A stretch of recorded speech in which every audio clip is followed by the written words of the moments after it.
मित्रों, देवाधिदेव महादेव को भक्त वत्सल कहा जाता है। वह देवों के देव हैं। अनंत कोटि भक्तजन उनके बच्चों की तरह हैं। लेकिन क्या आप जानते हैं कि स्वयं भोलेनाथ किनकी संतान हैं? कौन है वो देवी जो महादेव की माता हैं? और वो कौन से देव हैं जिनकी संतान है महादेव? आइए जानते हैं। शिव इंसान की चेतना के अंतर्यामी हैं, यानी इंसान के मन की बात पढ़ने वाले हैं। इनकी अर्धांगिनी यानी देवी शक्ति को माता पार्वती के नाम से जाना जाता है। भगवान शिव के दो पुत्र कार्तिकेय और विघ्नहर्ता गणेश जी हैं और एक पुत्री अशोक सुंदरी भी हैं। शिव जी को आपने अधिकतर योगी या ध्यान की मुद्रा में ही देखा होगा, लेकिन उनकी पूजा शिवलिंग और मूर्ति दोनों रूपों में भी की जाती है। शिव जी के गले में हमेशा नाग देवता विराजमान रहते हैं और इनके हाथों में डमरू और त्रिशूल दिखाई देता है। माना जाता है कि सावन के महीने में भगवान भोलेनाथ अपने पूरे परिवार के साथ पृथ्वी लोक पर वास करते हैं और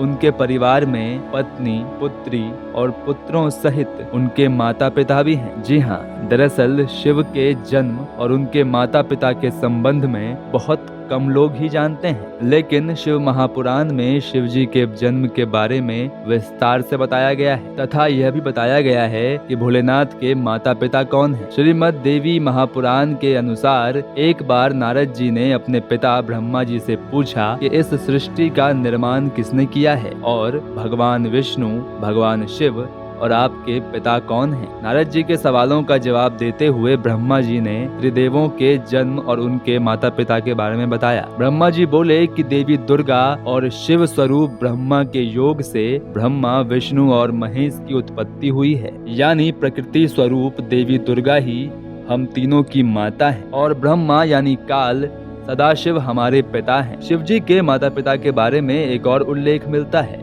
इसके अनुसार एक बार किसी बात को लेकर ब्रह्मा जी और विष्णु जी का झगड़ा हो गया। तब ब्रह्मा जी विष्णु जी से कहते हैं, मैं तुम्हारा पिता हूँ क्योंकि सृष्टि की उत्पत्ति मुझसे ही हुई है, मैं प्रजापति हूँ। तब विष्णु जी कहते हैं, मैं आपका पिता हूँ क्योंकि आप मेरी नाभि कमल से उत्पन्न हुए हैं। ब्रह्मा विष्णु के इस झगड़े को पहुंचकर सदाशिव वहां पहुंचते हैं और कहते हैं, पुत्रों, मैंने तुमको जगत की उत्पत्ति और स्थिति रूपी कार्य दिए हैं। इसी तरह मैंने शिव और रुद्र को भी संहार और तिरोगति का कार्य दिया है। मेरे 5 मुख हैं। एक मुख से अकार यानी अ, दूसरे मुख से उकार यानी उ, तीसरे मुख से मुकार यानी म, चौथे मुख से बिंदु और 5वें से नाद यानी शब्द प्रकट हुआ है। इन्हीं 5 तत्वों से मिलकर ओम की उत्पत्ति हुई है, जो मेरा मूल मंत्र है। काल रूपी सदाशिव की इन बातों को सुनकर नारायण और ब्रह्मा जी के बीच विवाद शांत हुआ। त्रिदेवों की माता श्री दुर्गा देवी यानी अष्टांगी देवी हैं तथा